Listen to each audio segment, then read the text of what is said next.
ایک میری طرح کا دیندار تھا جو چہرے کا تو نیک تھا، اندر پتہ نہیں کیا کچھ تھا. ایک طوائف گزر رہی تھی، اس نے اس کو تبلیغ کر دی. کہنے لگا بس کر دے، سیانی بن جا.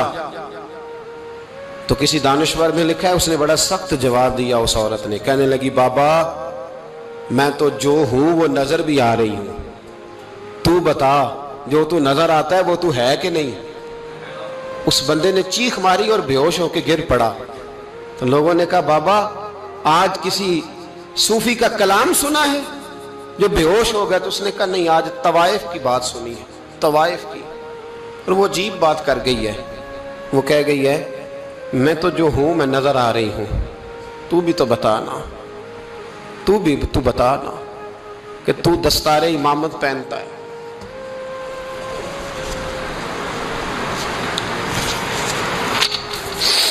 تو بتا تو جو کہلاتا ہے تو وہ ہے کہ نہیں. یہ وقال الانسان ما لہا، یہ راز قیامت میں کھلے گا. ہم جو کچھ بتا رہے ہیں نا اپنی زبانوں سے، ہمیں اپنے گناہوں کا احساس ہونا چاہیے.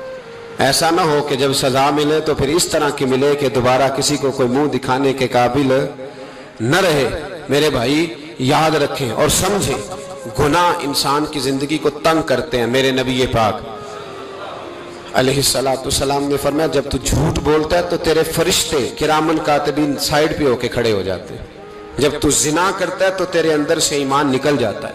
اور نبی پاک علیہ السلام نے فرمایا جب میری قوم میں ناانصافی عام ہو جائے گی تو قتل بھی عام ہو جائے گا. اور سن لو لکھ لینا یہ حدیث دل کی تختی پر. نبی پاک علیہ السلام نے فرمایا جب میری قوم میں بے حیائی اور بدکاری عام ہو جائے گی تو دو سزائیں اللہ دے گا. ایک تو جوان موتیں آئیں گی، جوان بچے کچھ بھی نہیں دیکھا چلے گئے. اور دوسری سزا اللہ یہ دے گا کہ ایسی بیماریاں آئیں گی جن کا علاج نہیں ملے گا، ایسے امراض پھوٹ پڑیں گے. اگرچہ میں آپ کو ایسی تقریر بھی سنا سکتا تھا جس پہ آپ بہت زیادہ محظوظ ہوتے، پر میں نے اس جمعے میں ایسا موضوع چنا ہے جس کا ہمیں خاص ضرورت ہے. بھائی دیکھیں تو صحیح کہیں ایسا تو نہیں کہ ہم ان عیبوں میں مبتلا ہیں. میرے نبی کریم علیہ السلام نے فرمایا جب تم نیکی کا حکم دینا اور برائی سے منع کرنا چھوڑ دو گے پھر اللہ تم پر ظالم حکمران مسلط کرے گا. اور اگلے لفظ اس سے بھی زیادہ سخت ہیں. محبوب فرمانے لگے پھر تمہاری نیک لوگ دعائیں بھی کریں گے تو اللہ وقتی طور پر ان کی دعاؤں کو بھی قبول نہیں فرمائے گا، اس لیے کہ تم لوگوں نے نیکی کا حکم دینا اور بھلائی سے روکنا چھوڑ دیا. عزیزو یاد رکھو جب گناہ عام ہوتے تو پھر حالات بدلتے اور لوگوں کو سزا ملتی ہے ان کے گناہوں کی. بلکہ یہاں تک لکھا ہے کہ نیت خراب ہو تو سزا شروع ہو جاتی. کیا خراب ہو؟ بولیے گا. نیت بھی خراب ہو تو سزا. حضرت رومی کہتے ہیں کہ ایک بادشاہ کو پتہ چل گیا کہ ایک آدمی نے بڑا اچھا باغ لگایا ہے، خوبصورت باغ ہے، مالٹے کا کنوں کا باغ بڑا پیارا. بادشاہ نے کہا ذرا جا کے دیکھتا ہوں. بادشاہ سلامت باغ دیکھنے آئے تو اب وہ مزدور آدمی تھا، عام آدمی تھا جس نے باغ لگایا، کسان تھا. اس کو کہا کہ چند کنوں توڑ کے لایا تو بڑے پیارے لگے. ایک دو اور لایا، کھائے، بڑے میٹھے، بڑے پیارے، بڑے توانا، بڑا مزہ آیا. تو بادشاہ کے دل میں خیال آیا کہ اس پہ قبضہ نہ کر لوں باغ پہ. ہمارے ہاں نا کرائے پہ دکان دیتا نا مالک، تو جب کسی غریب کی چل جاتی ہے کہتا ہے تو خالی کر، میں نے خود ڈال لی ہے. چل گئی نا اس کی. حالانکہ رزق اپنے اپنے نصیب کا ہے، رزق اپنے اپنے نصیب کا ہے، جس کو اللہ تعالیٰ چاہتا ہے عطا کرتا ہے.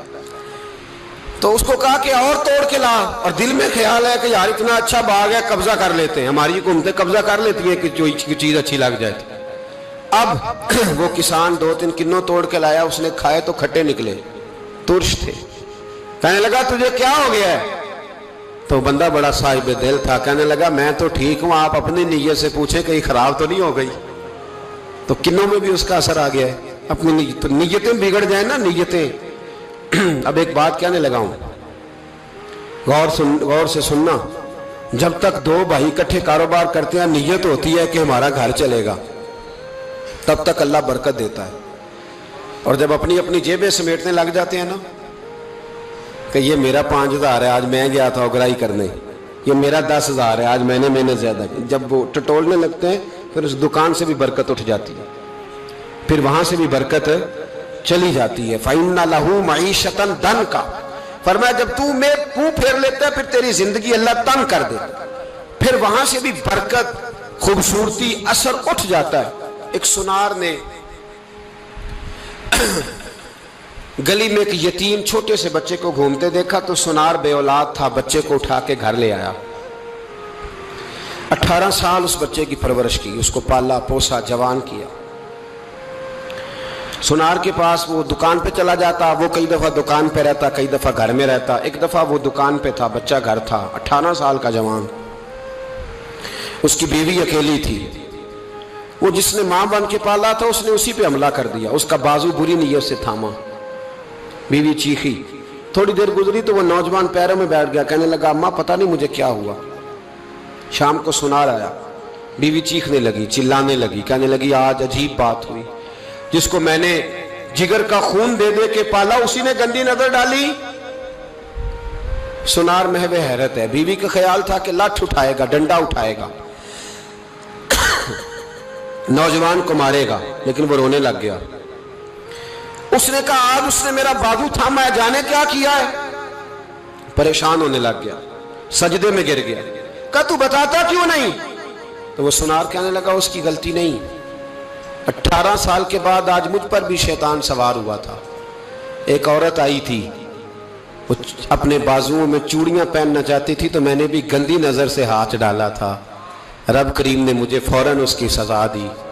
جن کے گھروں میں بیٹیاں ہوتی ہیں ان کی نظریں گندی نہیں ہوتی، جو بیٹیوں کے باپ ہوتے ہیں، جو بہنوں کے بھائی ہوتے ہیں، ان کی نظریں گندی۔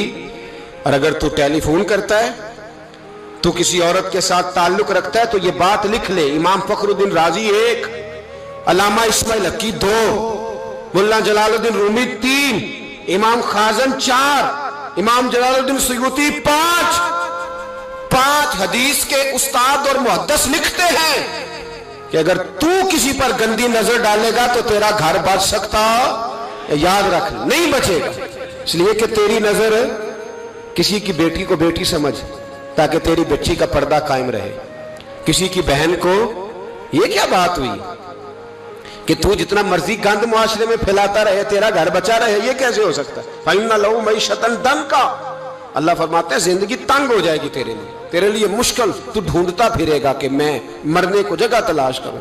سچی توبہ کرے، کھری توبہ کرے، یہ گناہ انسان کو مجبور کر دیتے ہیں۔ حضرت عبداللہ بن مبارک رحمت اللہ تعالیٰ علیہ، ان کے سینکڑوں شاگرد تھے، ایک شاگرد کے انتقال کا وقت آیا تو گھر گئے ملنے، آپ کہتے ہیں میں نے زور لگا لیا پر اس کی زبان پر کلمہ جاری نہیں ہوا، میں اسے کہتا کلمہ پڑھ پر اس کی زبان پر جاری، اللہ اکبر، بہت بڑی نعمت ہے، دعا فرمائیں اللہ ایمان کی موت عطا فرمائے، ایمان کی موت دے اللہ کریم، ایمان کی موت دے۔ ایسے بھی لوگ دیکھیں ہیں، مسجد نبوی ہے، رسول اللہ کا شہر ہے، سر سجدے میں ہے، روح پرواز کر گئی، روح پرواز، کتنا نصیبوں والا ہے، کتنا نصیبوں والا ہے کہ مسجد نبوی میں سر سجدے میں رکھا ہے اور اللہ تبارک و تعالیٰ نے محبوب کے قدموں میں موت عطا فرمائی۔ تو حضرت عبداللہ بن مبارک کہتے ہیں میں نے اس کو کہا کلمہ پڑھ تو اس کی زبان پہ جاری نہیں ہوتا، میں بار بار کہتا تو وہ منت کرتا، کہتا حضور میں کوشش کرتا ہوں جاری نہیں ہوتا۔ فرماتے میں پریشان ہو کے اٹھا، ابھی میں دروازے پہ پہنچا تھا اس نے چیخ ماری اور روح پرواز کر گئی، بچے رونے لگے، بیوی رونے لگی، تو میں نے اس کی بیوی سے کہا کہ یہ جرم کیا کرتا تھا، اتنا بڑا پاپی پہ کلمہ جاری نہیں ہوا۔ اس کی زوجہ کہنے لگی حضرت جی 2 گناہ تھے اس کے، ایک تو یہ شراب کا عادی تھا، روکتی تھی باز نہیں آتا تھا، اور دوسری بات یہ کہ یہ اپنی اماں کا نافرمان تھا، وہ 2 گلیاں چھوڑ کے رہتی ہے، یہ کبھی ملنے نہیں گیا تھا، اس بوڑھی کا کلیجہ اس کی طرف سے بڑی تکلیف میں تھا۔ تو حضرت عبداللہ بن مبارک کہنے لگے جا تو بھی دعا کر، اس کی ماں کو بھی کہہ دعا کرے کہ یہاں تو یہ کلمہ نہیں اسے نصیب ہوا، اللہ کرے اللہ آخرت کی منزلیں اس کی بہتر فرما دے۔ میرے بھائی ایسے گناہ، حضرت مالک بن دینار نے توبہ کی انہوں نے، کس طرح؟ فرماتے میں نشے کا عادی تھا، کسی نے مجھے کہا کہ بطور دوائی شراب پی لو تو میں نے پی لی.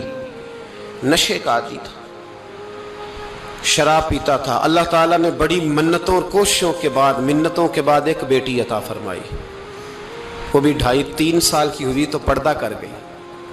کہتے میں اس کی قبر پہ بیٹھ کے گھنٹوں روتا. شراب کا عادی تھا.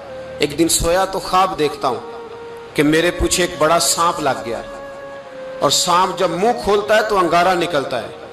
میں پھر دعا کرتا ہوں اللہ ہمیں معاف فرمائے, اللہ ہم سے درگزر. میں کچھ قبرستانوں میں جاتا ہوں تو میں سانپ بچھو پھرتے ہوئے دیکھتا ہوں, تو ڈر آتا ہے کہ ہم یہاں آنے والے ہیں.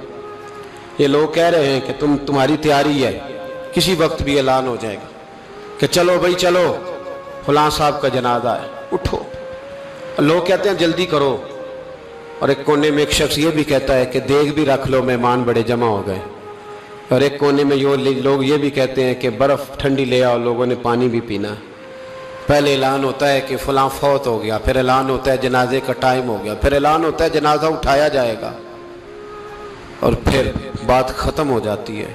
پھر کل من علیہ فان, پھر کوئی نہیں پوچھنے آتا. ختم ہو گئے, قصہ ہی ختم ہو گیا. ان لوگوں کی کہانی مٹ گئی, ختم ہو گئے.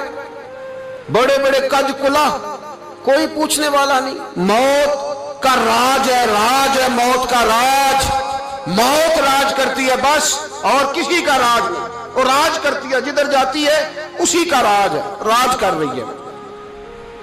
تو حضرت مالک بن دینار کہتے ہیں قبرستان میں نے دیکھا, میں خواب دیکھتا ہوں بڑا اژدہا, اس کے منہ کے اندر آگ, میرا پیچھا کر رہا ہے. کہتے میں خواب دیکھ رہا ہوں. میں دوڑا, لیکن وہ اژدہا جب میں دوڑا تو میرے آگے آ کے کھڑا ہو گیا. میں مشرق کو دوڑا تو وہاں بھی آ گیا, مغرب کو دوڑا تو وہاں بھی آ گیا. جناب مالک بن دینار کہتے ہیں ایک بوڑھا شخص کمزور مجھے بچانے آیا, پر اس اژدہا نے پھونک ماری تو وہ بوڑھا آدمی دور جا گرا. کہتے میں چیختا تھا, چلاتا تھا. ایک پہاڑی پہ میں بھاگا گیا تو وہاں مجھے میری بیٹی ملی, مجھے فوت ہو گئی. وہ اس اژدہے کے آگے اس نے یوں ہاتھ کیا تو اژدہا پیچھے بھاگ گیا. میں نے بیٹی کو گود میں اٹھایا, میں نے کہا بیٹی یہ کون تھا؟ کہنے لگی ابا یہ تیرا برا عمل تھا, یہ تیرا برا عمل تھا, یہ تجھے کھا جاتا اگر میں نہ ہوتی. تو کہا یہ بوڑھا جو مجھے بچانے آیا یہ کون تھا؟ کہا یہ تیرا اچھا عمل تھا, پر کمزور بڑا تھا, تھوڑا تھا, یہ تیرے برے عمل کا مقابلہ کرنے کی ہمت نہیں رکھتا تھا. حضرت مالک بن دینار کہتے ہیں میری بیٹی نے خواب میں میری داڑھی پکڑ لی اور کہنے لگی ابا میں چاہتی ہوں تو صحیح ہو جا, ایسا نہ ہو کہ پھر تیرے پیچھے یہ اژدہا لگ جائے. حضرت مالک بن دینار کہتے ہیں جب میں سو کے اٹھا تو میری داڑھی آنسوؤں سے بھری ہوئی. پھر اس کے بعد میں نے توبہ کی, اس طرح کی توبہ کی کہ پھر میں نے کوشش کی کہ دوبارہ میں اپنے رب کی نافرمانی نہ کروں. حضرت عبداللہ ابن عباس فرماتے تھے جو دنیا میں ہنس ہنس کے گناہ کرتے ہیں نا, ہنس ہنس کے جھوٹ ہنس ہنس کے بولتے ہیں, ہنس ہنس کے لوگوں کی غیبت کرتے ہیں, فرمایا یہ جو تمہیں ہنس ہنس کے گناہ کرتے نظر آتے ہیں ان کا رونا قیامت میں دیکھا نہیں جائے گا, ان کے آنسو قیامت میں دیکھے نہیں جائے. جو ہنس ہنس کے گناہ کرتے یہ روئیں گے.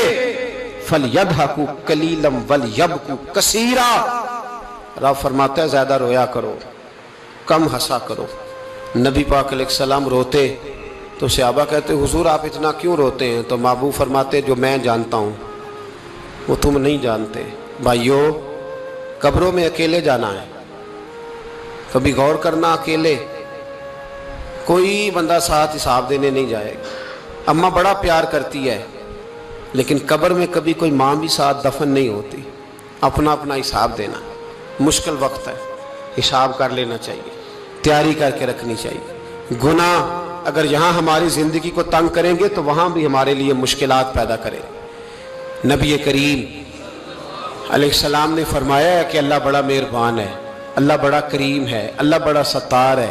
اور یاد رکھو جب کوئی اس کی ریٹ کو چیلنج کرے, جب کوئی اس کے قانون کو توڑے, جب کوئی اللہ کی اعلانیہ نافرمانی کرے, پھر رب کریم کی غیرت کو, اس کے عدل کو جوش آتا ہے. توبہ کرے سچی, مسجد کی حاضری دیں پابندی کے ساتھ. میری آپ سے ہمیشہ یہ گزارش رہتی ہے کہ مسجد کی حاضری پابندی سے دیں. میں اپیل کرتا ہوں